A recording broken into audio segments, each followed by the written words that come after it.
어떤 고함이나 문 쾅 닫는 소리도 마당에서 들려오는 날카로운 웃음소리를 잠재울 수는 없었다. 서연은 무거운 체크문에 가방 2개를 든 채 균형을 겨우 잡으며 아파트 현관문 앞에서 잠시 멈췄다. 안에서는 심장이 미친 듯이 뛰었고 귓가에는 남편과 그의 내연녀의 조롱 섞인 비웃음이 맴돌았다. 불과 몇 분 전, 사실상 쫓겨나다시피 한 집에서 나올 때 그녀는 그 웃음소리를 똑똑히 들었다. 팔꿈치로 문을 조금 더 열고 더러운 바닥에 짐을 쏟지 않으려 애썼다. 하지만 등 뒤에서 들려온 모욕적인 말들은 계속해서 머릿속에서 울렸다. 다 가지고 나가. 30살의 남편 민준이 그녀가 마지막으로 문 밖으로 나설 때 소리쳤다. 네 옷가지들 챙겨서 다시는 돌아올 생각 마. 평소에는 감정을 잘 드러내지 않던 그가 어쩌면 그렇게 차가울 수 있을까. 그는 부엌 문틀에 기대어 화장한 입술에 교활한 미소를 짓고 서 있는 새로운 연인에 대한 감정에 휩싸인 듯 보였다.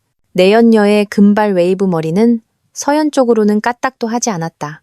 그녀가 아가씨인지 젊은 여자인지 서연은 정확한 나이를 몰랐지만 몇 살은 어려 보였다. 그녀는 마치 서연이 자기 물건을 가져가도록 허락해 준 것이 큰 호의라도 되는 양 비웃을 뿐이었다. 서연은 눈물 너머로 민준을 바라보았다. 5년 전 그가 사랑할 줄 알고 가족을 지킬 수 있는 남자라고 확신하며 결혼했던 그 남자였다. 결혼식을 올렸을 때 그녀는 겨우 22살이었다. 많은 친구들과 풍성한 음식, 즐거움 속에서 그녀는 세상에서 가장 행복한 여자라고 느꼈다. 하지만 지금 그녀는 그의 무관심이 공격성으로 변하는 것과 자신의 자리를 차지한 낯선 여자의 눈에서 조롱의 빛을 보았다. 목구멍으로 넘어오는 덩어리를 삼키며 서연은 뒤돌아보지 않고 엘리베이터로 향했다. 하지만 엘리베이터는 이번 달 들어 또 고장이었다. 같은 층의 이웃 아주머니가 관리사무소에 민원을 넣겠다고 으름장을 놓았지만 말뿐이었던 모양이다. 결국 걸어서 내려가야 했다. 출구까지의 3계층 계단이 끝없는 길처럼 느껴졌다. 계단을 하나 내려갈 때마다 심장이 더 세게 뛰고 가슴이 답답해지는 것 같았다. 그녀는 계단에서 울음을 터뜨리지 않으려 눈을 감았지만 눈물은 소리 없이 쓰라리게 흘러내려 가방 손잡이에 파랗고 붉은 체크문의 위로 떨어졌다. 남편과 내연녀의 웃음소리는 이제 등 뒤 어딘가에서 그녀를 놀리는 듯 들려왔다. 그들은 아마 벌써 문을 닫고 대화를 이어가거나 어쩌면 새로운 삶을 축하하며 와인을 따고 있을지도 모른다. 서연은 자신이 발밑의 땅뿐만 아니라 삶 전체를 잃어버린 기분이었다. 소리칠 힘도 자신의 것을 위해 싸울 힘도 머무를 가능성도 없었다. 마음속 어딘가에서 희미한 저항의 불꽃이 타올랐지만 모욕감과 고통이 더 강했다. 마침내 거리로 나왔을 때 공기는 날카롭고 거의 타는 듯했다. 그녀는 팔 힘만으로는 더 이상 들고 갈 기운이 없어서 양쪽 가방을 허벅지에 바싹 붙였다. 어디로 가야 할지, 무엇을 해야 할지 잠시 생각했지만 답은 저절로 나왔다. 호텔에 묵을 돈이 없었다. 게다가 저축도 거의 바닥난 상태였다. 민주는 공동계좌에서 그녀를 차단했고 그녀 자신의 저축으로는 이 도시에서 며칠도 버티지 못할 터였다. 엄마에게 전화하고 싶지는 않았다. 고등학교 때부터 그들의 관계는 긴장 상태였다. 제대로 성장하지 못했다. 성공하지 못했다. 돈을 벌지 못했다는 끝없는 비난과 질책뿐이었다. 하지만 낡았어도 엄마의 시골집이 있었다. 적어도 거기서는 하룻밤을 보낼 수 있었다. 엄마는 다른 도시에 살면서 3년째 먼 친척집에서 간병인으로 일하며 돈을 벌고 있었다. 자신의 아파트는 약간의 고정 수입이라도 얻기 위해 셀을 놓았다. 시골집은 버려진 채 비어 있었다. 서연은 그곳으로 향했다. 아파트 입구에서 기다리던 택시 기사들은 물건으로 불룩한 가방을 든 젊은 여자를 호기심 어린 눈으로 쳐다보았다. 몇몇이 그녀를 부르며 어디든 태워주겠다고 했지만 서연에게는 돈이 거의 없었다. 자켓 주머니를 뒤져 지갑을 더듬었다. 고작 몇만 원과 동전 몇 개, 버스비라도 충분한 게 다행이었다. 하지만 버스 정류장까지는 몇 블록을 걸어가야 했고 그 체크문의 가방들은 마치 1톤은 되는 것 같았다. 어쩔 수 없었다. 서연은 이를 악물고 앞으로 나아갔다. 아가씨, 정류장까지라도 공짜로 태워줄게요. 한 택시 기사가 그녀가 돈이 없다는 것을 알아차리고 뒤에서 소리쳤다. 하지만 서연은 고개를 저을 뿐이었다. 자존심과 모욕감이 뒤섞였다. 어떤 동정도 받고 싶지 않았다. 동정을 받는 순간 무너져 내릴 것 같았다. 아니야, 버텨. 넌 할 수 있어.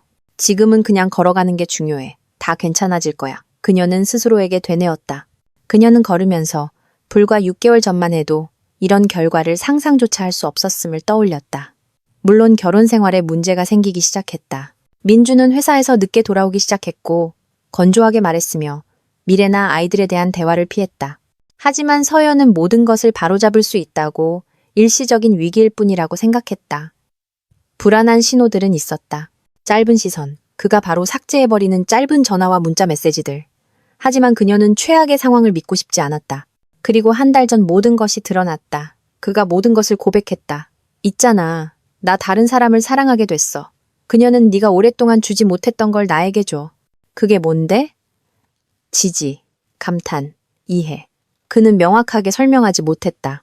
대신 그는 한 사람과 결혼했는데 결국 다른 사람을 얻게 되었다며 온갖 비난을 서연에게 퍼부었다. 그때 그녀는 특히 더 모욕감을 느꼈다.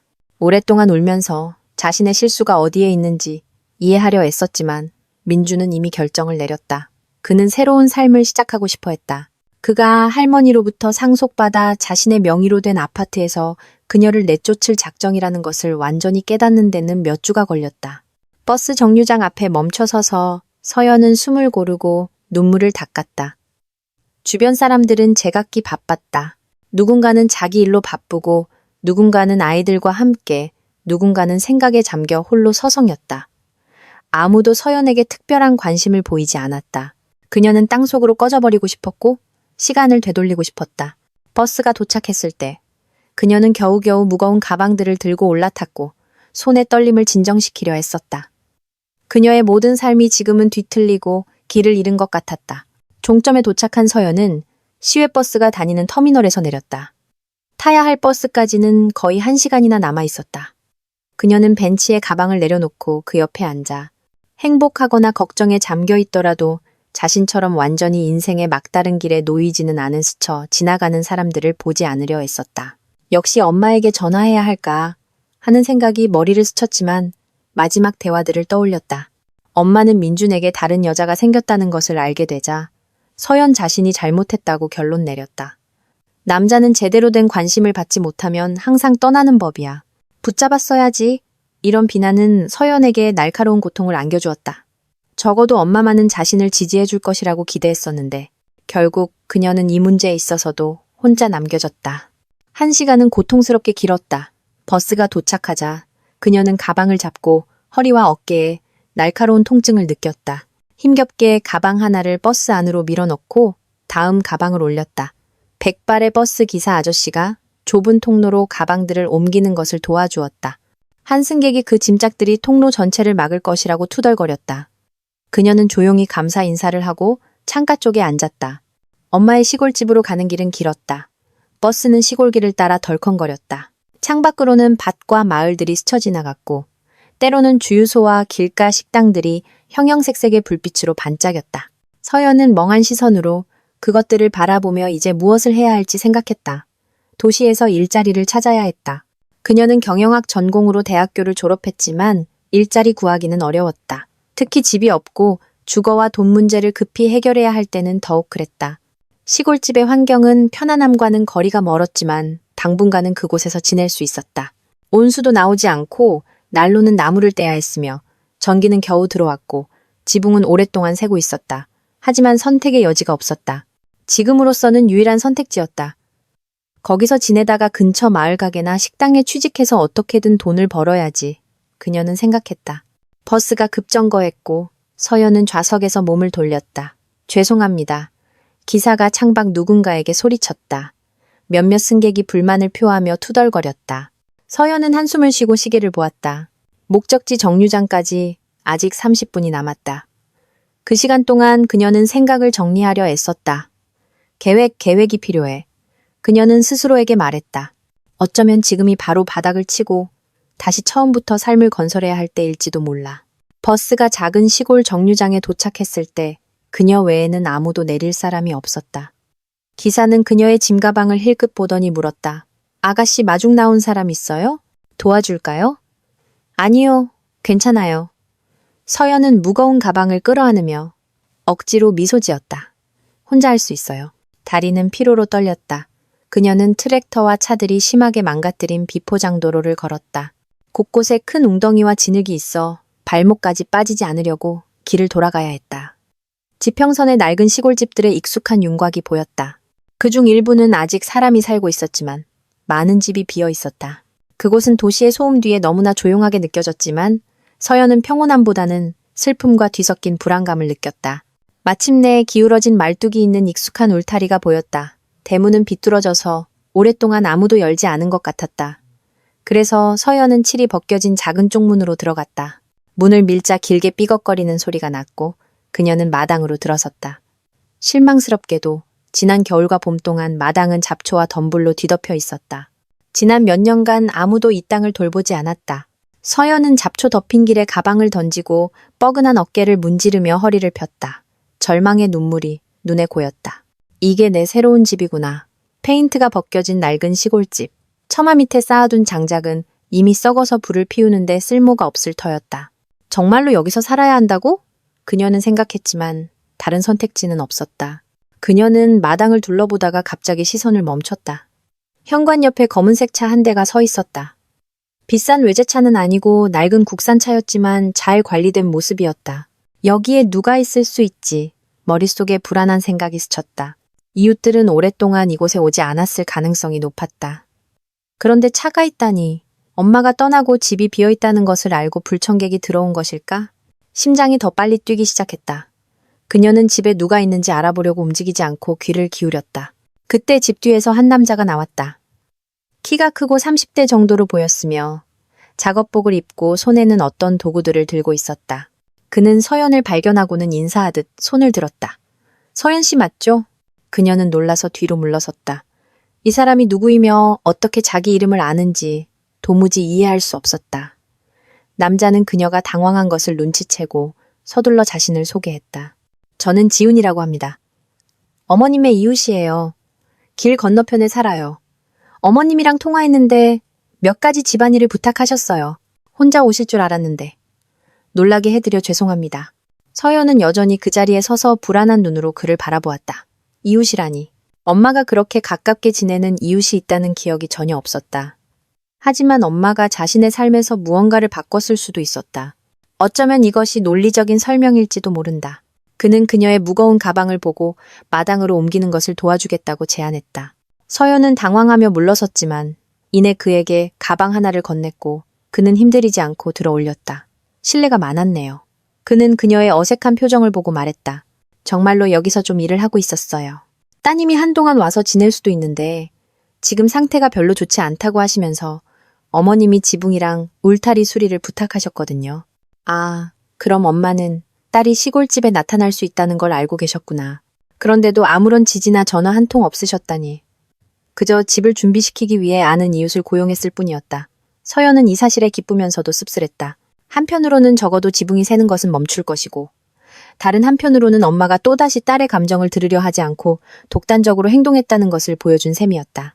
집으로 들어가시죠. 지훈이 제안했다. 제가 뭘 했는지 보여드릴게요. 지붕은 부분적으로 고쳤는데 얼마나 튼튼할지는 아직 모르겠어요. 확인해봐야 해요. 울타리도 손봤는데 솔직히 이건 답이 없어요. 낡은 걸 수리하는 것보다 새로 짓는 게 나을 거예요. 서연이 현관으로 발을 내디뎠을 때 갑자기 무릎이 떨리는 것을 느꼈다. 그녀는 긴 여정과 스트레스 끝에 마지막 남은 힘으로 버티고 있었다. 남자는 현관문 안쪽 바닥에 가방을 내려놓고 그녀에게 돌아섰다.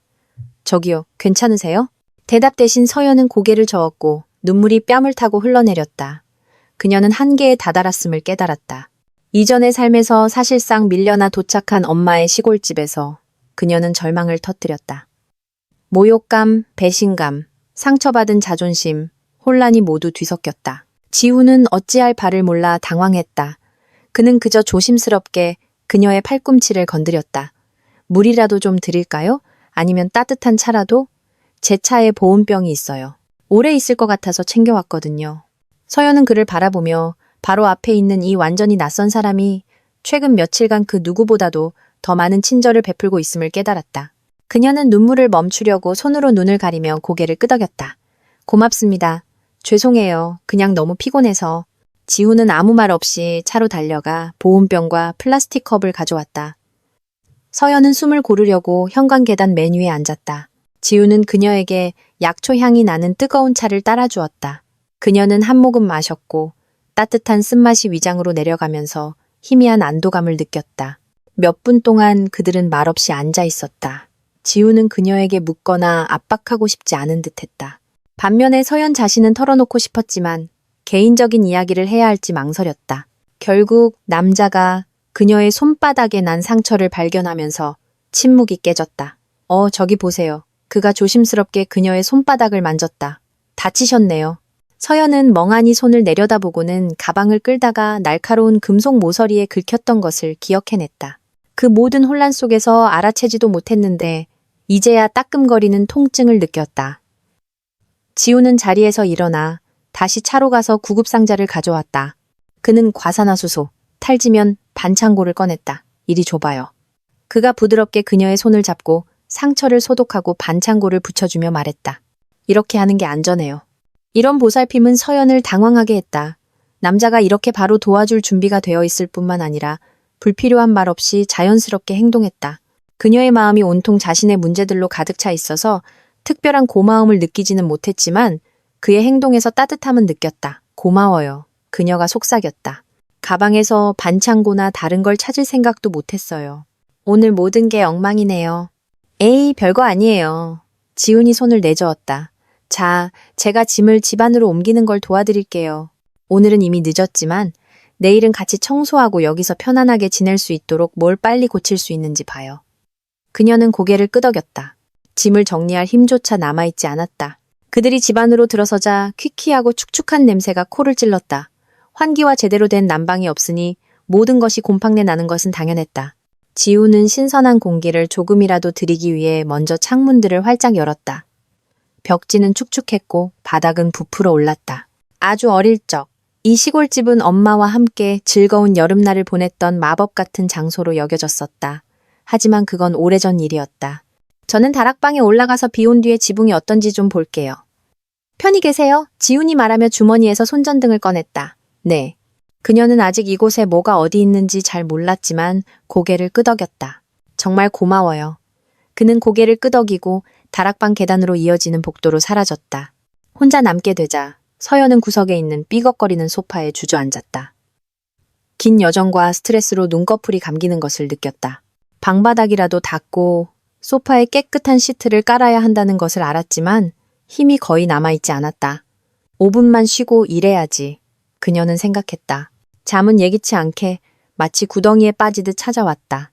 머릿속에서는 남편 민준이 웃으며 내연녀의 손을 잡고 있는 모습, 텅 빈 아파트, 불만스러운 표정의 엄마의 이미지가 스쳐 지나갔다.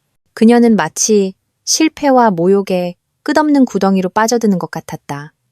그러다 주위가 조용해지고 그녀는 어둡고 끈적한 졸음에 빠져들었다. 서연이 눈을 떴을 때는 창밖이 이미 어두웠다. 천장 아래 희미한 전구가 켜져 있었다. 지훈이 불을 켠 모양이었다. 코에는 아까보다 조금 더 신선한 냄새가 났다. 환기가 효과가 있었던 것이다. 하지만 여전히 방이 축축하다는 느낌은 남아있었다. 그녀는 누군가 자신에게 담요를 덮어주었다는 것을 깨달았다. 몸을 일으키자 옆 테이블에 샌드위치가 담긴 접시와 찻잔이 놓여 있는 것이 보였다. 그녀의 생각을 확인시켜주듯 복도에서 발소리가 들리고 지훈이 헝겊으로 손을 닦으며 방으로 들어왔다. 아, 깨셨네요. 깨워서 미안해요.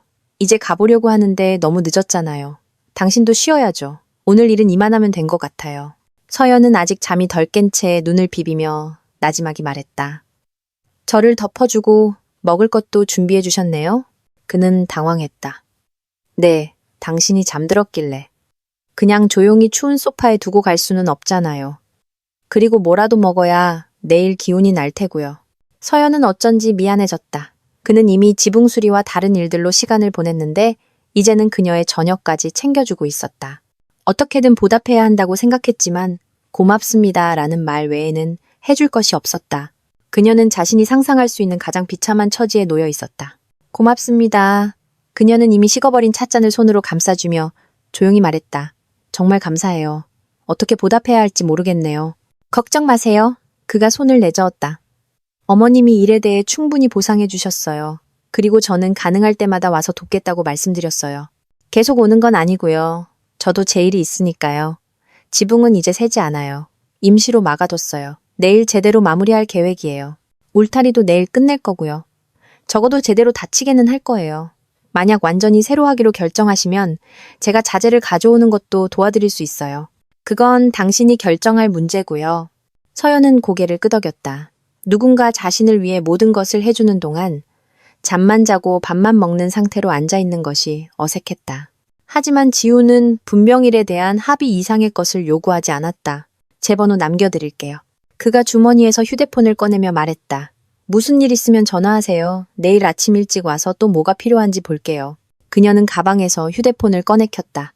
연락처를 저장하기 시작했다. 화면이 깜박였다. 배터리가 거의 다 닳았다.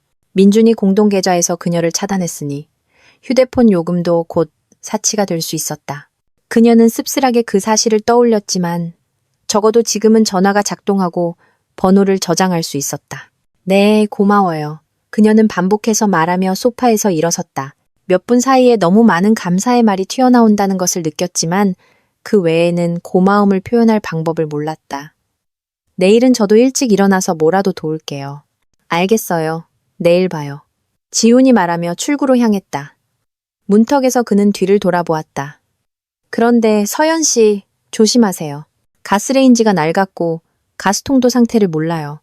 제가 아직 집에 가스를 연결하지 않았어요. 배관 상태를 확인해야 해서요. 전기포트로 데워 드세요. 찬장에 있을 텐데 고장 나지 않았다면요. 아직 확인은 못 해봤어요. 그 말과 함께 그는 나갔고 서연은 혼자 남았다. 그녀는 담요를 끌어안고 서서 마음속에 이상한 감정의 혼합이 싹트는 것을 느꼈다. 남편의 배신과 어머니의 지지 부족에 씁쓸하고 고통스러웠지만 동시에 이 지훈이라는 사람에 대한 따뜻한 호기심을 느꼈다. 세상에는 아직 무관심하지 않은 사람들도 있구나 하는 생각이 스쳤다. 그녀는 식은 차를 마시고 샌드위치를 힘들게 씹었다. 하루 종일 아무것도 먹지 않았다는 것을 깨달았다. 다시 피로가 몰려왔지만 이제는 소파에 뭐라도 깔아야 했다. 가방에서 낡은 담요와 시트를 꺼냈다. 민준이 그녀를 문 밖으로 내쫓을 때 급하게 챙긴 것들이었다. 이불은 없었으니 당분간은 담요만 덮어야 했다. 내일 다락방에서 할머니의 낡은 물건들 중에 쓸만한 것이 남아있는지 찾아봐야 했다. 그녀는 할 수 있는 대로 잠자리를 마련하고 좀 더 따뜻한 스웨터를 입고 누워 창밖의 정적에 귀를 기울였다. 도시에서는 항상 차 소리, 이웃의 발소리, 엘리베이터 소리로 시끄러웠다. 여기는 완전한 정적. 가끔 바람에 나무가 삐걱거리는 소리와 풀벌레 소리뿐이었다. 이 정적은 압박감을 주면서도 동시에 마음을 진정시켰다. 얼마 후 서연은 최근 사건들의 기억 조각들로 가득 찬 불안한 잠에 빠져들었다. 이제 민준과 그의 내연녀가 주인이 된 아파트가 꿈에 나왔고 닫힌 문을 두드리며 헛되이 지난 삶을 되찾으려 애쓰는 꿈을 꾸었다. 아침은 햇살이 아닌 오랫동안 닦지 않은 더러운 창문을 통해 스며드는 희미하고 회색빛의 빛으로 그녀를 맞았다. 서연은 소파에서 몸을 일으키며 등이 쑤시는 것을 느꼈다. 밤새 소파의 스프링이 그녀를 짓눌렀던 모양이다. 그녀는 작은 부엌의 싱크대로 비틀거리며 걸어갔다. 수돗물에서는 녹물이 나왔지만 아무것도 없는 것보다는 나았다. 세수라도 할 수 있었다. 작은 거울에 비친 자신의 모습을 보았다. 부은 눈, 헝클어진 머리, 망연자실한 표정. 솔직히 말해 꼴리말이 아니었다. 하지만 선택의 여지가 없었다. 어떻게든 정신을 차려야 했다. 자켓을 걸치고 마당으로 나갔다.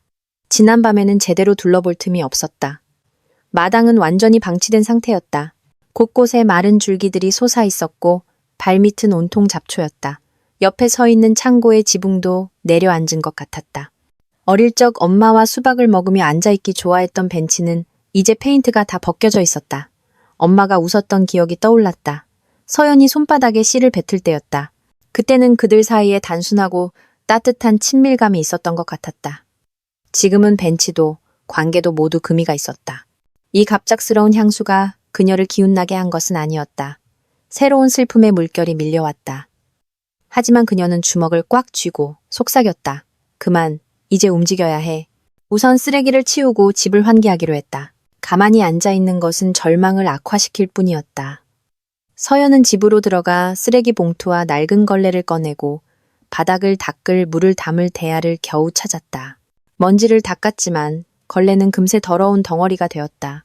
하지만 조금씩 방들은 덜 음침해 보이기 시작했다. 그리고 나서 그녀는 자신의 물건들을 정리했다. 옷은 의자에 개어놓고 드레스 몇 벌은 녹슨 옷걸이에 걸었다. 수건 몇 장과 침구류는 할머니가 살던 시절부터 남아있던 작은 장에 넣었다. 일은 힘들었지만 과거에 대한 생각에서 벗어나는 데 도움이 되었다. 1시간쯤 지났을 때 익숙한 엔진 소리가 들렸다. 마당으로 검은 차가 들어왔고 그 안에서 지훈이 내렸다. 그는 상자 하나를 들고 있었다. 안녕하세요.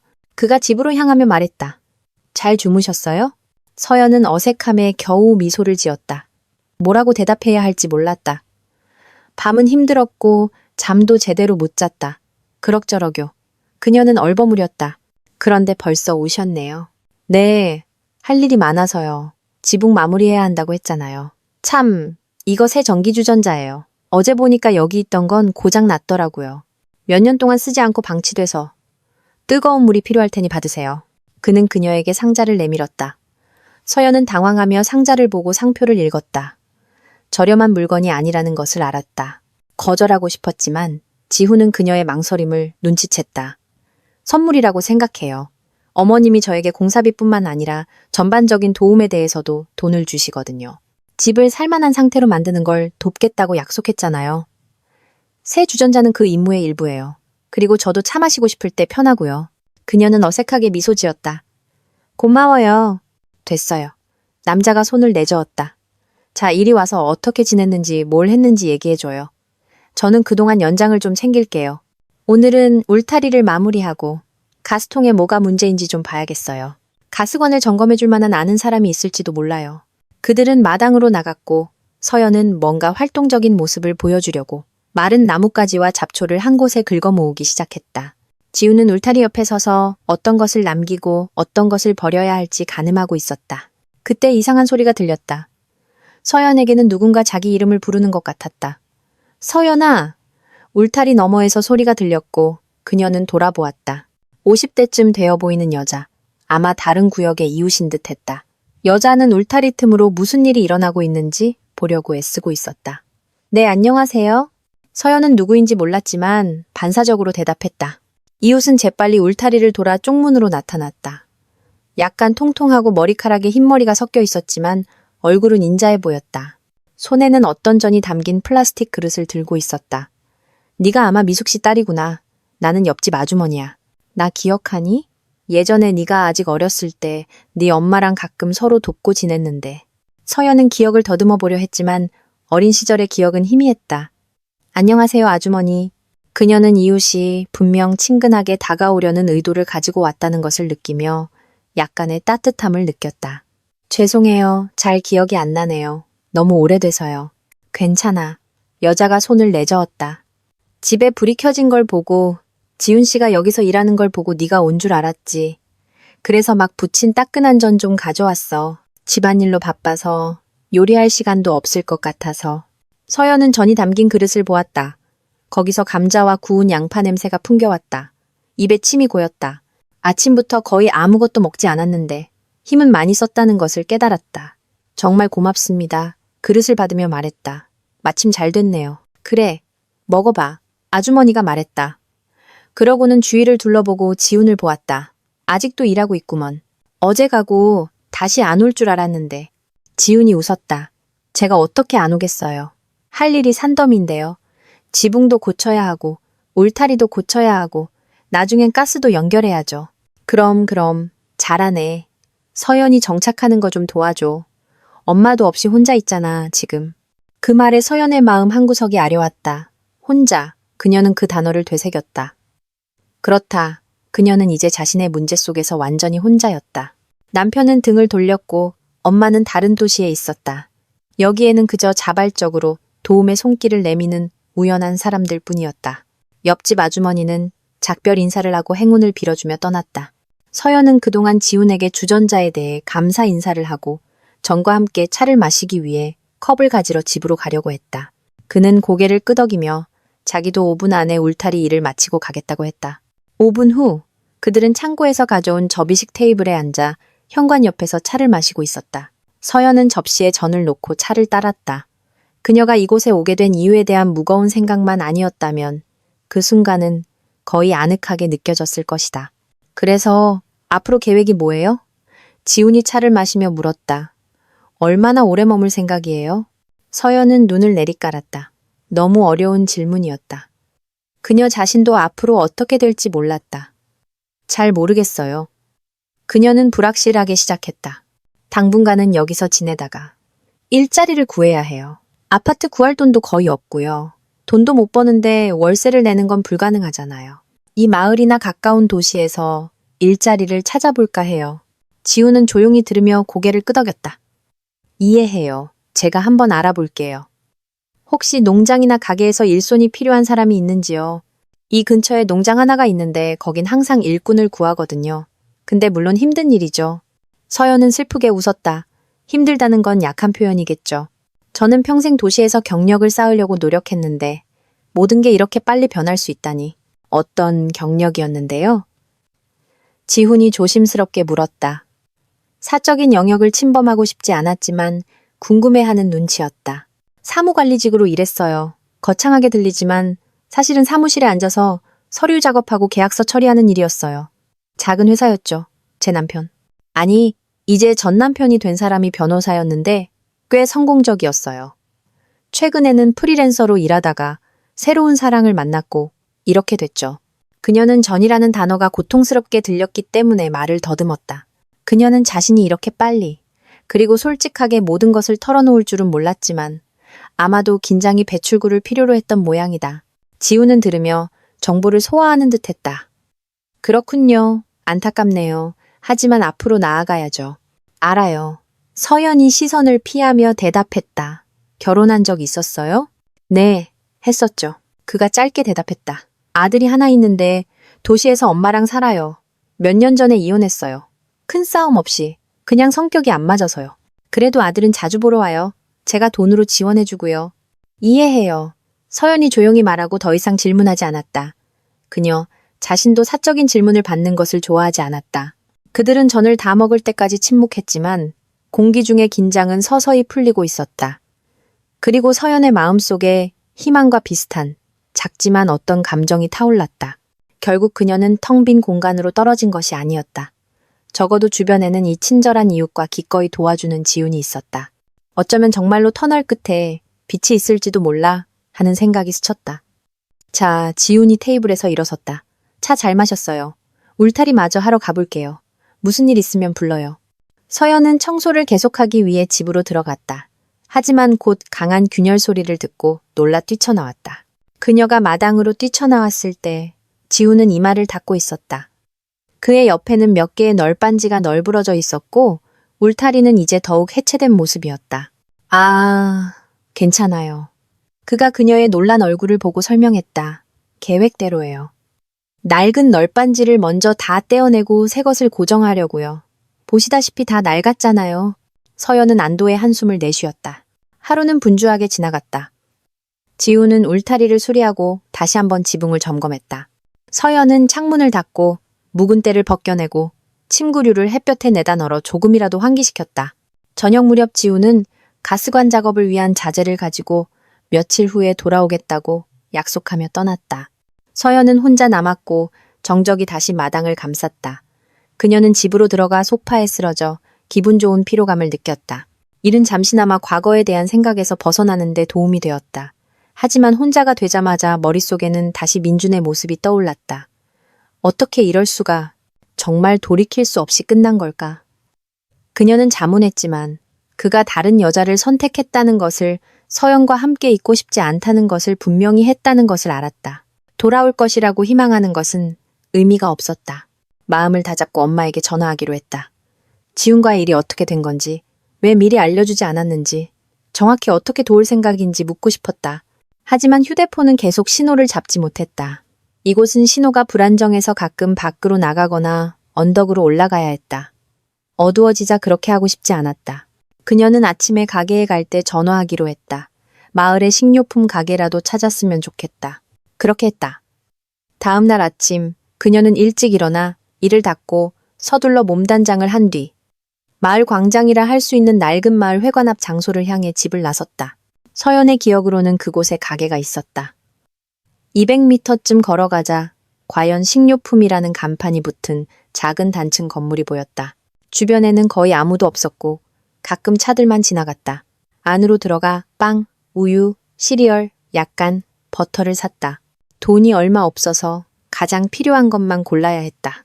가게에서 나오자 휴대폰 신호가 잡히는 것을 발견하고 엄마 번호를 눌렀다.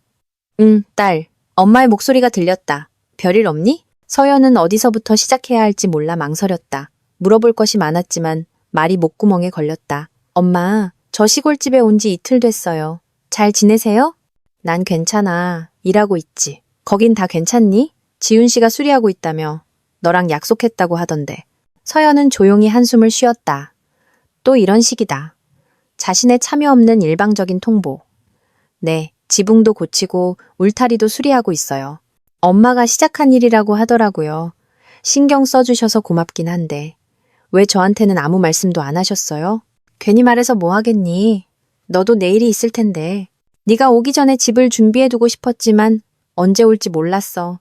지훈 씨는 어차피 수리를 위해 고용된 상태였으니 그냥 하라고 했지. 내가 돈은 주니까. 그는 실력 좋고 믿을 만한 사람이야. 엄마의 목소리에는 평소와 같은 평온함, 심지어 냉담함마저 묻어났다. 마치 딸이 지금 얼마나 고통스러워하는지 이해하지 못하는 것 같았다. 엄마는 어떠셨어요? 서연이 조심스럽게 물었다. 제가 민준이랑 문제가 있어서 여기까지 올 수도 있다는 걸 아셨어요? 당연히 알았지. 네 남편이 나한테 전화 안 했을 것 같니? 전화했어. 너희가 잠시 떨어져 있는 거라고. 네가 고집이 세서 뭘 인정하려 하지 않는다고 하더구나. 난 끼어들지 않았어. 너희 둘 다 어른이잖아. 그런데 네가 시골집에서 살아야 한다는 결론에 도달했구나. 길거리에서 자는 것보다는 낫지.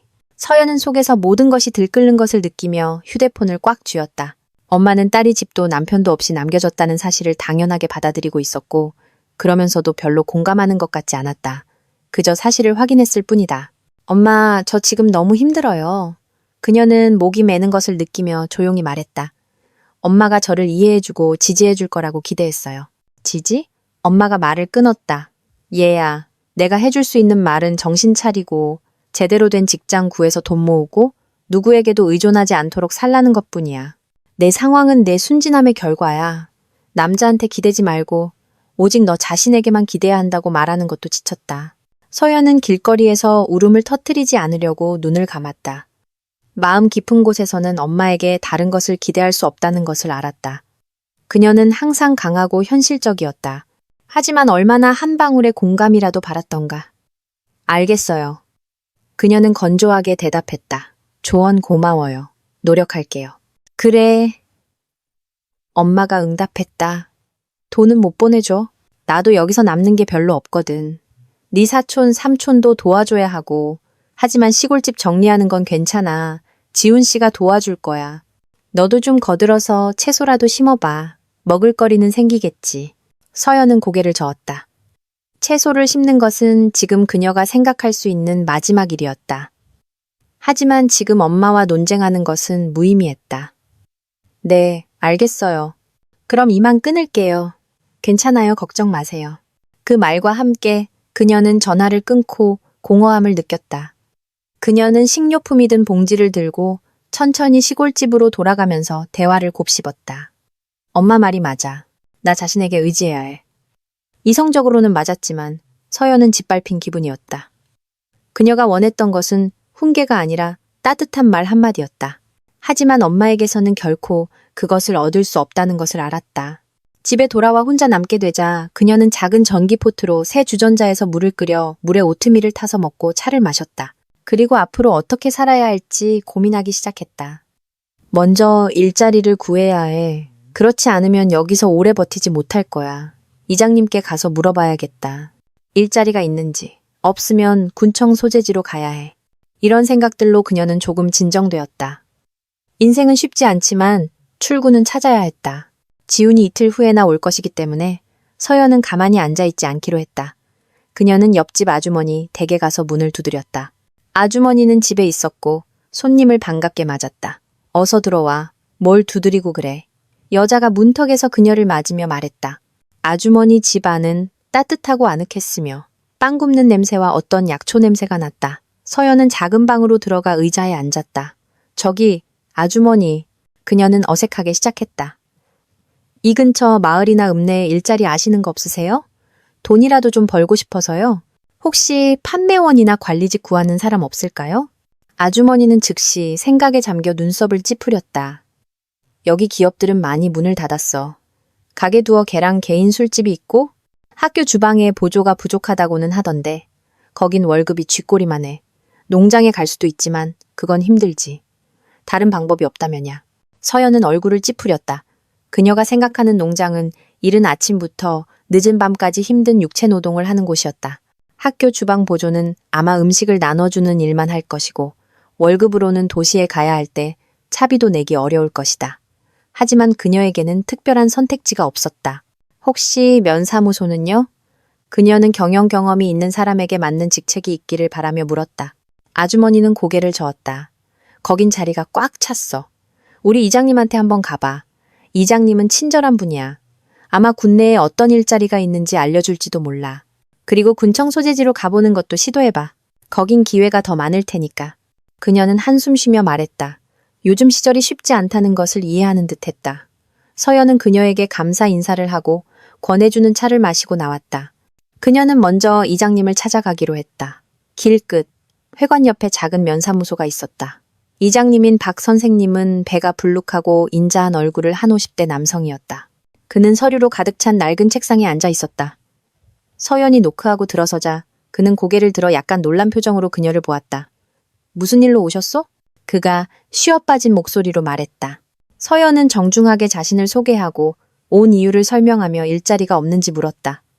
박 이장님은 듣고 나서 턱을 문질렀다. 아가씨, 우리 마을은 뭐든 부족해. 식료품점, 술집, 회관, 우체국, 작은 학교, 어린이집이 전부요. 자리가 있다면 기꺼이 당신을 채용하겠지만 없어요. 이해하죠? 농장에 가면 거긴 육체 노동이야. 속골이나 비틀어야 한다고. 당신한테는 안 맞을 거요.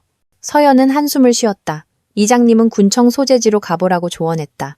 그곳에는 일자리가 더 많을 것이라고 했다.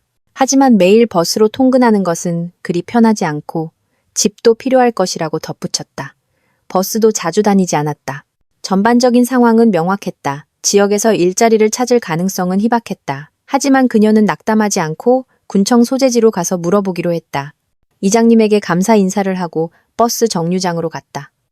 불행히도 군청 소재지로 가는 다음 버스는 30분 후에나 있었다. 그녀는 붐비는 버스를 타고 가야 했다. 돈은 얼마 없었지만 적어도 차비는 충분했다. 군청 소재지에서 그녀는 가게와 기관들을 돌아다니며 일자리를 물었다. 어떤 곳은 이미 자리가 찼고 어떤 곳은 월급이 너무 적었다. 몇 번은 연락처를 남겼다. 전화가 올지도 모른다고. 하지만 아무도 희망을 주지 않았다. 작은 도시에서 그녀의 사무관리 기술은 그다지 필요하지 않았다. 주로 필요한 거는 판매원, 계산원, 청소부, 짐꾼, 드물게, 공공서비스 분야의 자리였지만 어디서나 연락드리겠습니다. 아니면 자리가 없습니다. 라는 대답뿐이었다. 내일 계속하자. 그녀는 정류장으로 나오며 생각했다. 하지만 곧 마을로 돌아가는 버스가 저녁 늦게 3시간 후에나 있다는 것을 알게 되었다. 그 3시간을 버스를 기다리며 도시를 목적 없이 배회해야 했다. 해질녘에 지쳐서 시골집으로 돌아왔다. 쪽문을 열고 놀라 멈춰섰다. 지훈이 또 와 있었다. 이틀 후에나 올 예정이었는데 그의 차가 마당에 서 있었고 그는 집 입구 근처에 파이프를 고치고 있었다. 안녕하세요. 서연이 그를 불렀다. 왜 여기 계세요? 남자는 고개를 들어 미소 지었다. 계획이 바뀌었어요. 시간이 좀 비어서 미루지 않고 빨리 끝내려고요. 오늘 하루 어땠어요? 서연은 그저 한숨을 쉬었다. 이런저런 일이 있었어요. 일자리 구하는 중인데 힘드네요. 지우는 이해한다는 듯 고개를 끄덕이며 아무 말도 하지 않았다. 대신 그는 이미 새 가스통을 가져왔다는 것을 보여주었다. 낡은 것은 구멍이 나 있었다. 그는 또한 몇 가지 다른 것들을 수리했다. 이제 살기가 더 편안해질 것이다. 그녀는 고마움을 느꼈다. 그는 별말 없이 그녀가 정착하는 데 도움이 되는 일들을 하고 있었다. 피곤하시겠네요. 들어가서 옷 갈아입으세요. 전 이거 마치고 갈게요. 서연은 집으로 들어갔다. 머릿속에는 생각들이 맴돌았다. 지훈 씨는 나를 위해 이렇게 많은 일을 해주는데 나는 그것에 대해 돈을 낼 수도 없구나. 빚만 지고 있네. 물론 엄마가 그에게 돈을 지불하지만 이 모든 추가적인 방문과 선물까지 계약에 포함되었을 리는 없었다. 그녀가 돌아왔을 때 남자는 이미 정원 호수로 손을 씻고 있었다. 저기 서연 씨. 제가 생각해봤는데요. 그가 갑자기 말했다. 제 친구가 군청 소재지에서 작은 세차장을 운영하는데 아내가 격리를 보고 있거든요. 가끔 사무실에 보조를 구하기도 해요. 한번 물어볼까요? 적어도 일자리는 생길 텐데요. 서연의 얼굴이 환해졌다. 네, 제발요. 물어봐 주세요. 오늘 거기 갔었는데 마땅한 게 하나도 없었어요. 좋아요, 내일 전화해 볼게요. 그 친구가 반대하지 않았으면 좋겠네요. 거긴 보통 이직률이 높지 않은데 혹시 모르죠. 서연의 마음이 따뜻해졌다. 적어도 어떤 기회라도 생겼다. 어떤 일이든 상관없었다. 저축을 시작할 월급만 있으면 되었다. 그러면 아마 방 하나라도 아니면 도시 가까운 곳에 아파트를 구할 수 있을지도 모른다. 정말 고마워요. 그녀는 그의 시선을 잡으려 했으며 말했다. 어떻게 감사해야 할지 모르겠네요. 에이, 괜찮아요. 그가 웃으며 손을 내저었다. 우리는 거의 이웃이잖아요. 뭐, 당신 어머니랑 이웃이라는 뜻이지만 당신이 자립하는 것도 도와야죠. 그들은 조금 더 이야기를 나누었고 지우는 난로 부품을 가지고 내일이나 모레 돌아오겠다고 약속하며 떠났다. 서연은 마당에 서서 엔진 소리가 멀어지는 것을 들으며 오랜만에 처음으로 숨쉬기가 조금 편해진 것 같다고 느꼈다. 문제는 여전히 산더미 같았지만 적어도 등을 돌리지 않는 사람들이 있었다. 일주일이 지났다. 그동안 지후는 거의 모든 긴급한 작업을 마쳤다. 울타리는 제대로 섰고 지붕은 새지 않았으며 집안은 깨끗해졌다. 약하지만 안정적인 가스 공급도 이루어졌다. 그는 서연이 창고에서 찾은 세탁기를 연결하는 것을 도와주었다. 서연은 몇 번 군청 소재지에 갔지만 아직 성과는 없었다. 아무도 그녀를 면접에 부르지 않았다. 그러나 지우는 친구와 이야기했고 한 달 후에 격리보조 자리가 날 수도 있다고 전했다. 기다리고 싶으면 기다려봐요. 지훈이 말했다. 그동안 임시직이라도 찾아보고요. 서연은 기다리기로 했다. 매일 집을 청소하고 간단한 음식을 만들고 가끔 가게에 가거나 옆집 아주머니 댁에 들렀다. 그들은 친구가 되었다. 아주머니는 수다 떠는 것을 좋아했고 서연에게는 그것이 스스로를 고립시키지 않는 데 도움이 되었다. 물론 민준의 배신에 대한 마음의 상처는 계속 아팠다. 그는 전화도 문자도 하지 않았다. 그녀 자신도 자신을 괴롭히지 않으려고 전화하지 않았다. 가끔 그들이 커플이었던 시절을 그리워하는 자신을 발견했지만 곧 모욕감과 분노가 그녀를 덮쳤다. 일과 집안일로 그런 생각들을 떨쳐내려 했었다. 어느 날 지훈이 다시 자재를 가지고 왔을 때 그는 마당에서 울고 있는 서연을 발견했다. 전날 도시의 공통된 지인으로부터 전화가 와서 민준과 그의 내연녀가 함께 새집을 꾸미고 있으며 심지어 그녀를 미래의 아내로 친구들에게 소개하고 있다는 소식을 들었다. 서연의 심장이 조여왔다. 어제까지만 해도 민준이 조금이라도 뉘우치고 죄책감을 느끼기를 바랐는데 그는 그녀 없이 행복한 모양이었다. 무슨 일 있어요? 지훈이 걱정스럽게 다가오며 물었다. 서연은 눈물을 삼켰다. 뭐라고 대답해야 할지 몰랐다. 자신의 문제로 다른 사람을 부담스럽게 하고 싶지 않았다. 하지만 그녀의 고통은 터져나왔다. 그냥 도시에서 온 소식이에요. 제 남편은 저를 완전히 잊고 이미 새로운 결혼을 준비하고 있나 봐요. 그녀가 속삭였다. 지우는 그녀가 얼마나 고통스러워하는지 이해하는 듯 얼굴을 찌푸렸다. 솔직히 어떻게 위로해야 할지 모르겠네요. 그가 말했다. 하지만 인생은 계속돼요. 그가 그렇게 행동했다면 당신에게 가치 있는 사람이 아니었던 거예요. 서연은 흐느꼈다. 그가 자신을 위로하기 위해 하는 말이라는 것을 알았지만 마음은 여전히 상처받아 있었다. 그녀는 남자를 바라보며 조용히 대답했다. 당신 말이 맞다는 건 알지만 소중했던 모든 것이 이제 과거가 되었고 아무것도 되돌릴 수 없다는 것을 깨닫는 게 너무 힘들어요. 이해해요. 지훈이 고개를 끄덕였다. 저도 그런 기분을 느껴본 적이 있어요. 상황은 달랐지만 하지만 한 가지는 확실히 알아요. 시간이 지나면 고통은 가라앉을 거예요. 중요한 것은 거기에 집착하지 않고 앞으로 나아가는 거예요. 생각해보세요. 당신은 이제 겨우 27이잖아요. 인생은 이제부터예요. 그가 짐을 내리러 갔을 때 서연은 그의 뒷모습을 바라보았다. 갑자기 지훈도 많은 것을 겪었을 것이라는 생각이 들었다. 그는 자신에 대해 말하기를 좋아하지 않았지만 그의 눈에는 어떤 조용한 피로감과 결단력이 보였다.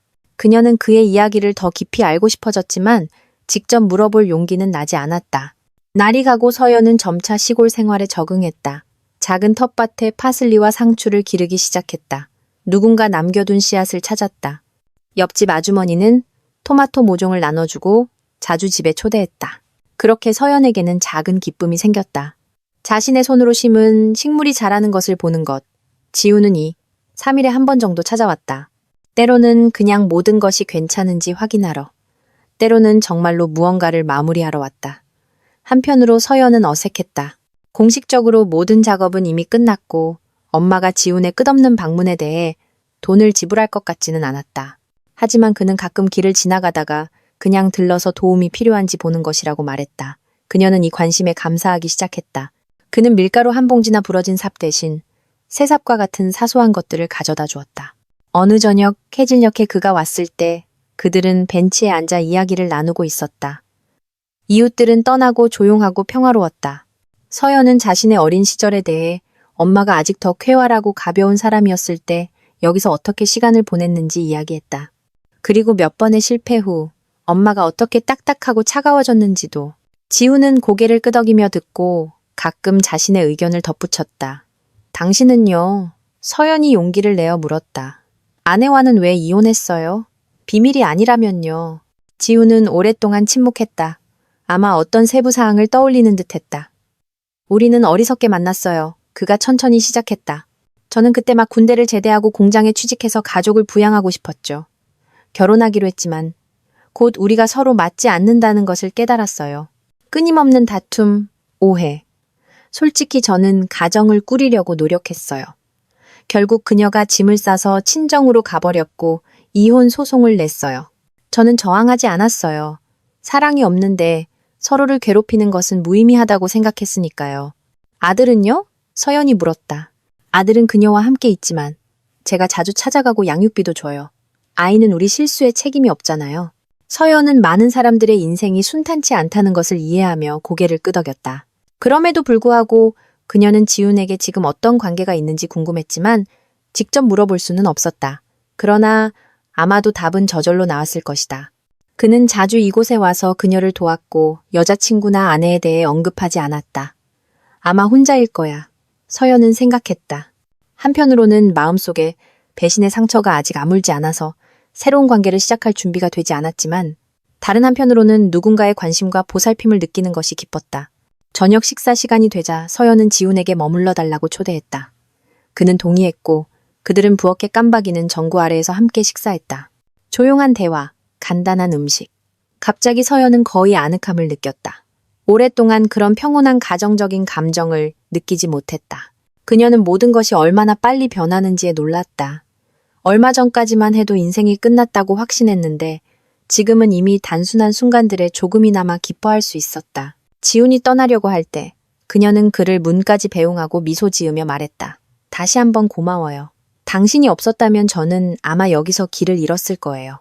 길을 잃지 않았을 거예요. 당신은 강하니까. 하지만 무슨 일 있으면 전화해요. 그는 그녀의 눈을 똑바로 쳐다보았다. 그들은 긴장된 침묵 속에서 서 있었다. 서연은 심장이 갑자기 더 빨리 뛰는 것을 느꼈다. 마치 어떤 연속을 기다리는 것처럼. 하지만 지우는 한 걸음 뒤로 물러나 차에 타고 떠났다. 그녀는 그의 뒷모습을 바라보며 남겨졌다. 슬펐지만 동시에 가벼웠다. 며칠 후 시골집에 머문 지 거의 한 달이 다 되어갈 무렵 지훈의 친구로부터 전화가 왔다. 세차장에 격리 보조 자리가 비었다고 했다. 서연은 면접에 초대받았다. 그녀는 기뻐하며 다음 날 아침 남은 옷 중에 가장 단정한 옷을 입고 버스를 타고 군청 소재지로 갔다.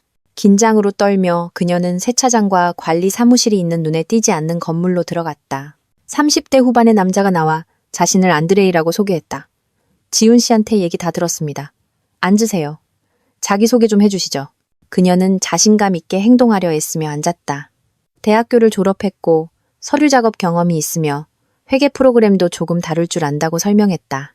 안드레이는 고개를 끄덕이며 듣고는 몇 가지 질문을 했다. 자, 보세요. 그가 마침내 말했다. 우리 일은 복잡하지 않지만 격리를 도와 서류 일부를 처리하고 전화를 받고 고객과 연락을 유지해야 합니다. 월급이 아주 많지는 않지만 안정적이에요. 작은 사업이지만 모든 것이 합법적입니다. 근무 시간은 9시부터 6시까지, 일요일은 휴무입니다. 가끔 월말에 보고서를 마감해야 할 때는 야근해야 할 수도 있고요. 괜찮으세요? 서연은 고개를 끄덕였다. 지금은 선택의 여지가 없다는 것을 알았다. 이것은 바닥을 닦거나 농장에서 진흙을 만지는 것보다 훨씬 나았다. 한 가지 걸리는 점이 있다면 안드레이가 말을 이었다. 주말에 나와야 할 상황이 있을 수 있어서 직원이 근처에 살았으면 합니다. 군청 소재지에 집이 있으세요? 아직은요. 그녀는 인정했다. 이웃마을 시골집에 살고 있는데 모든 게 잘 되면 이사할 생각이에요. 버스가 다니니 통근은 문제 없어요. 네, 버스가 다니긴 하지만 가끔은 불편할 때도 있죠. 좋아요. 일단 수습기간 한 달 동안 계약을 맺고 서로 맞는지 통근이 편한지 한번 보죠. 서연은 속으로 환호성을 지르며 미소 지었다. 드디어 일자리를 구했다. 안드레이는 월요일부터라도 출근할 수 있다고 했고 그녀는 동의했다. 사무실을 나와서 참지 못하고 지훈에게 전화했다. 지훈 씨, 저 합격했어요. 수화기 너머로 따뜻한 웃음소리가 들렸다. 거봐요. 제가 그랬잖아요. 안드레이는 좋은 사람이에요. 당신을 믿을 수 있다고 했어요. 일자리가 생겨서 기쁘네요. 고마워요. 그녀는 다시 한번 감사의 물결을 느끼며 말했다. 당신이 아니었으면 이 자리에 대해 알지도 못했을 거예요. 에이, 별거 아니에요. 축하해야겠네요. 언제 한번 모여서 축하 파티라도 하죠. 그가 농담했다. 그럴까요? 그녀가 조용히 대답했고 머릿속에는 그에게 어떻게 감사해야 할지에 대한 아이디어가 떠오르기 시작했다. 서두르지 않고 제대로 이야기할 수 있는 저녁 식사를 마련하는 것. 그날 그녀는 희망에 가득 차 시골집으로 돌아갔다.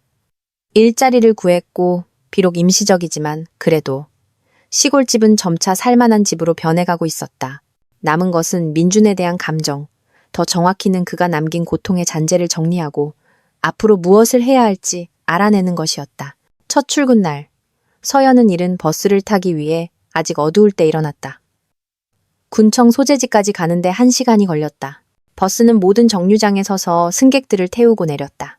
그녀가 도착했을 때는 이미 약간의 피로가 느껴졌다. 그러나 그녀는 이를 악물고 새로운 임무를 수행할 준비가 된 채 사무실로 향했다. 직원은 많지 않았다. 안드레이, 주임 회계사 올가, 젊은 남자 직원, 그리고 직접 차를 다루는 세차장 직원 2명. 올가는 그녀에게 경고했다. 서류가 많고 일은 꼼꼼해야 해요. 제가 가르쳐주고 보여줄 테니 모르는 게 있으면 바로 물어봐요. 실수는 우리에게 큰 손해를 입히니까요. 서연은 겁먹은 티를 내지 않으려 애쓰며 고개를 끄덕였다.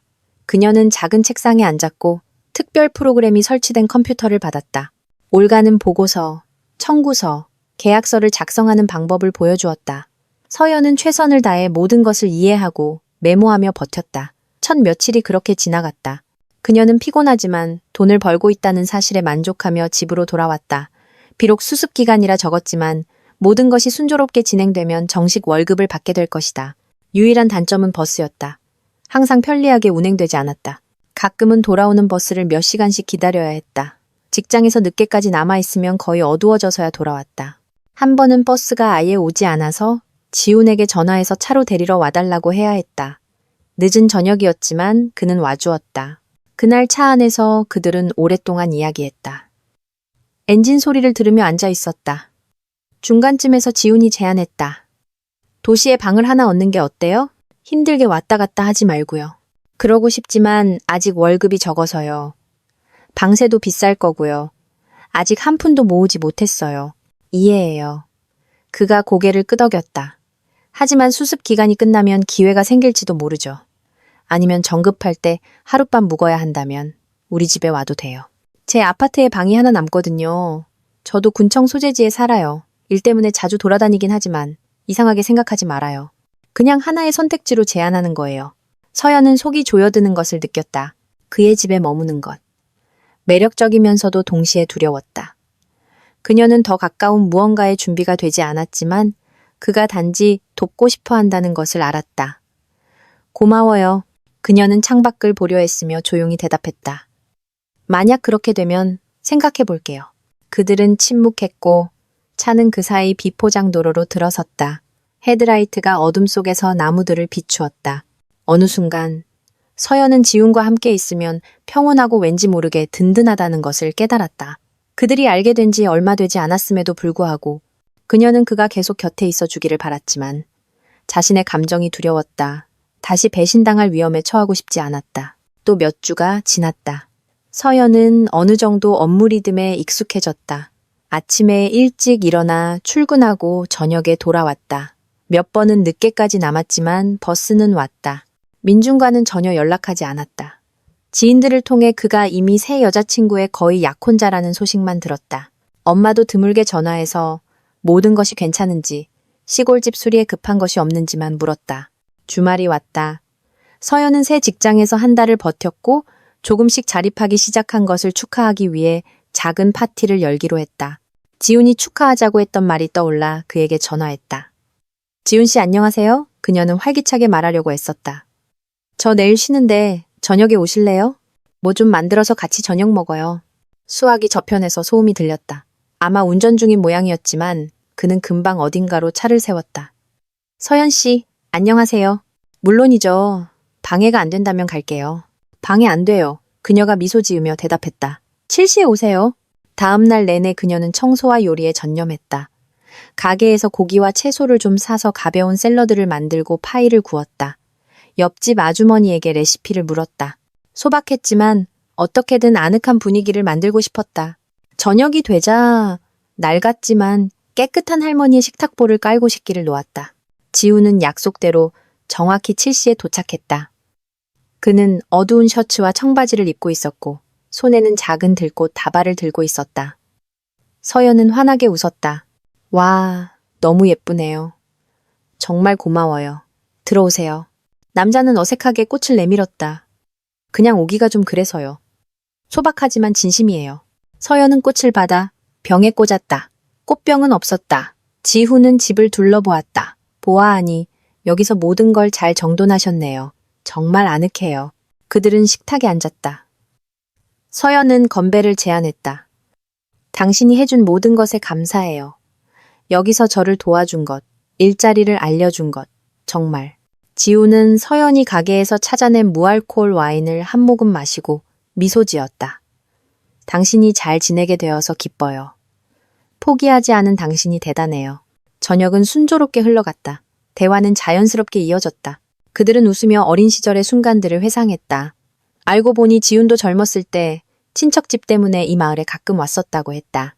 어느 순간 서연은 남자와 대화하면서 이렇게 편안함을 느낀 지 오래되었다는 것을 깨달았다. 민준과는 마지막 몇 년 동안 모든 것이 긴장 상태였다. 하지만 지금은 단순하고 자연스러운 대화였다. 저녁 공기를 쐬기 위해 현관으로 나갔을 때 지우는 슬며시 그녀의 어깨에 손을 얹었다. 춥지 않아요?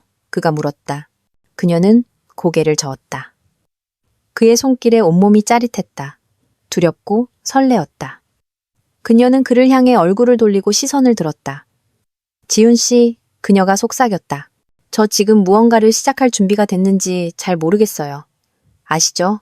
그의 눈에는 이해심이 담겨 있었다. 그는 고개를 끄덕였다. 압박하지 않을게요. 그냥 우리가 함께 시간을 보내는 게 기쁠 뿐이에요. 우리가 바로 사랑이니 관계니 뭐니 그런 걸로 달려갈 필요는 없잖아요. 우리 둘 다 시간이 필요하니까요.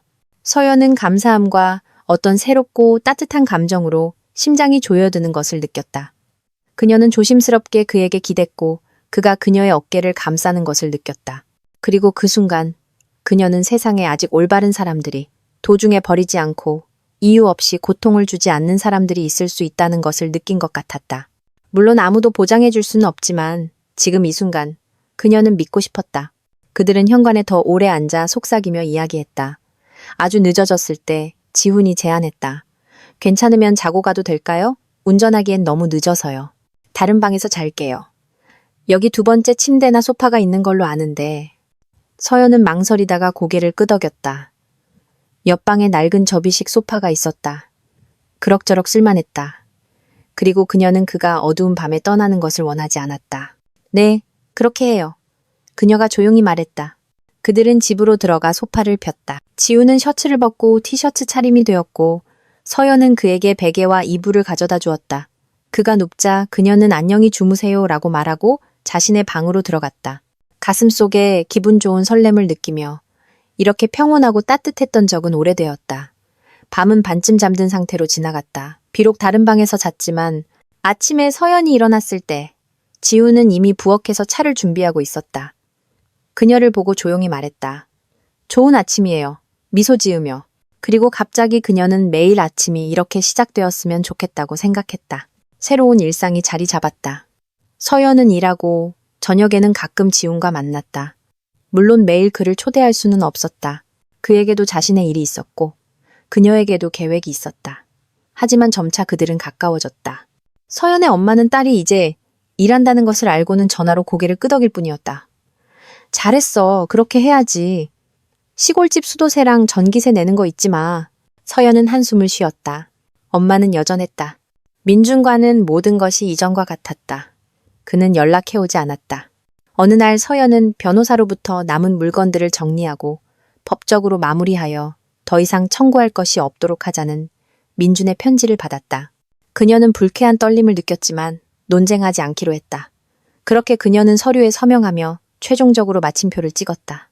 어차피 그의 것이었던 아파트에 대한 권리를 포기하는 대신 그는 그녀에게 몇 가지 가구를 남겨주기로 동의했지만 결국 그것들은 별로 필요하지도 않았고 가져갈 곳도 없었다. 그렇게 사건은 종결되었다. 3개월이 지났다. 서연은 격리보조 정직원으로 채용되었고 월급도 올랐다. 집을 구할 가능성이 생겼지만 그녀는 이미 시골집에 익숙해져 있었다. 그리고 지우는 우리 대대적인 수리를 해서 여기서 사는 건 어때? 여름엔 괜찮고 겨울엔 난방을 해야겠지만 이라는 생각을 던졌다. 서연은 망설였다. 시골집은 아늑했지만 1년 내내 마을에 사는 것은 도시에서 너무 멀어서 꺼려졌다. 그러나 그녀는 지훈의 열정을 보았다. 그는 보일러를 설치하고 벽을 단열하는 방법을 설명했다. 어느 저녁, 그들은 바로 그 집 앞 벤치에 앉아 있었다. 지훈은 별이 빛나는 하늘을 보며 말했다. 있잖아, 생각해봤는데 우리가 함께 있는 게 좋다면 같이 사는 걸 시도해봐야 하지 않을까? 공식적으로. 우리가 미래에 대해 생각한다면 압박하고 싶지는 않지만 이 문제에 대해 이야기해야 한다고 생각해. 서연의 심장이 떨렸다. 너무 빨라 하는 생각이 스쳤다. 하지만 곧 충분한 시간이 지났다는 것을, 그에 대해 신뢰와 이해를 느끼고 있다는 것을 깨달았다. 어쩌면 이것이 바로 그 길일지도 모른다. 물론 마음속에는 두려움이 있었다. 또다시 상처받으면 어떡하지? 하지만 운명은 새로운 기회가 올 때 묻지 않는 법이다. 나 생각해 볼게요. 그녀는 그의 손 위에 자신의 손을 덮으며 조용히 대답했다. 실수를 반복하는 게 두려워요. 하지만 당신은 달라요. 내 곁에 있어줘서 고마워요. 그들은 침묵했고 잠시 후 서연이 조용히 덧붙였다. 있잖아요. 제가 여기 처음 왔을 때 그 빌어먹을 체크문의 가방들을 끌고 굴욕감과 좌절감에 빠져 있었을 때 저를 기다리는 것이 아무것도 없을 거라고 생각했어요. 그런데 지금은 모든 게 달라요. 저에겐 일도 있고 머리 위엔 지붕도 있고 계획도 있고 그리고 당신도 있죠. 지우는 몸을 기울여 그녀의 이마에 입을 맞추었다. 부드럽고 거의 소심한 입맞춤이었지만 그것은 그녀의 마음을 따뜻함으로 가득 채웠다. 그들은 구름이 흩어지고 달이 부드러운 빛으로 마당을 비출 때까지 그렇게 앉아 있었다. 서연은 과거가 물러나고 미래가 자신을 손짓하고 있음을 느꼈다. 그리고 이 모든 것은 낡은 쪽문 뒤에서 도움의 손길을 내밀어주고 어쩌면 새로운 사랑을 선물해줄 준비가 된 한 사람이 그녀를 기다리고 있었기 때문이었다. 시간이 흘렀다. 서연은 직장에서의 입지를 굳혔다. 가끔 지훈과 주말에 도시에 나가 공원을 산책하고 카페에 들렀다. 그녀는 이제 전 남편이 준 고통을 떠올리지 않으려 했었다. 잃어버린 순진했던 세월에 대한 후회만 남았지만 이제 그녀에게는 나는 다시 살기 시작한다고 말할 충분한 힘과 자신감이 있었다. 어느 날 그녀는 엄마가 잠시 그들의 도시로 돌아온다는 소식을 들었다. 엄마가 일하던 친척이 더 이상 도움이 필요 없게 되어 새로운 일자리를 찾고 있다고 했다. 서연은 이제 엄마가 자신이 어떻게 살고 있는지, 딸이 독립했다는 것을 보게 될 것이라고 생각했다. 어쩌면 그러면 그들 사이의 관계가 좋아질지도 모른다. 하지만 그렇지 않더라도 서연은 이미 스스로를 돌볼 수 있다는 것을 알았다. 시골집에는 아직 할 일이 많았다. 기초를 보수하고 난방을 설치해야 했다.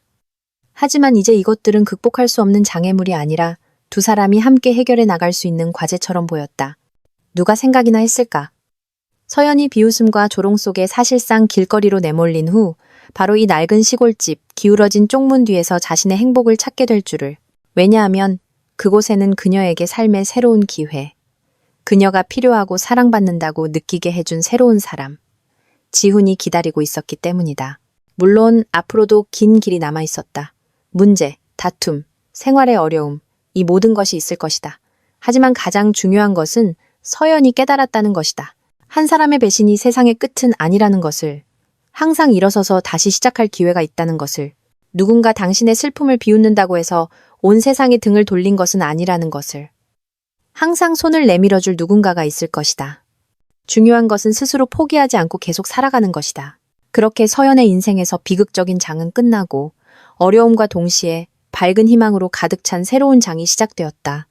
아마도 그렇게 성숙해지는 것일지도 모른다. 환상이 무너질 때 현실적인 지지와 진실한, 비록 즉각적이지는 않더라도 사랑이 나타나는 것.